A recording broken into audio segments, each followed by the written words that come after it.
Hello friends, good morning. তো আমাদের এবার নেক্সট ডেস্টিনেশনে যাওয়ার পালা। তো এদিকে দেখো, মেয়ে কিছুতেই তার পাপার কাছে যাবে না, সে আমার কোলে হবে। তো এখানে দেখো সবাই ওয়েট করছে, এখনও দরজা খোলেনি। তো এটা খুলবে 3:30-র সময়। তো এখানে আমরা বসেছি যেহেতু, তো কিছু খেতে হবে, তাই আমরা ঘুটি গরম নিয়েছি। তো দেখো, দেখতেই পাচ্ছ আমরা কোথায় এসেছি, মঠে, মানে বেলুড় মঠে। তো এদের দুজনের বদমাইশি শুরু হয়ে গেছে।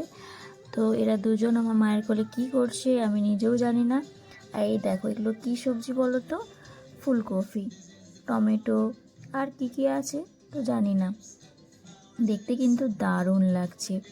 তো এদিকে সন্ধে হয়ে গেছে। তো গার্ড যারা আছে তারা সবাই সমস্ত মানুষজনকে এইদিকে চলে আসতে বলছে। কারণ হচ্ছে সন্ধ্যা আরতি শুরু হবে, সেই জন্য। তো এবার আমরা বাড়ির দিকে রওনা হব। তো ভিডিওটা কেমন তো তার আগে দেখো আর একটা ভিউ, কত সুন্দর লাগছে তাই না? দারুণ লাগছে কিন্তু, জাস্ট ওয়াও। তো ভিডিওটা তোমাদের কেমন লাগলো অবশ্যই জানিও, আর কমেন্টস করতে ভুলো না, পারলে একটা শেয়ার করে দিও। বাই।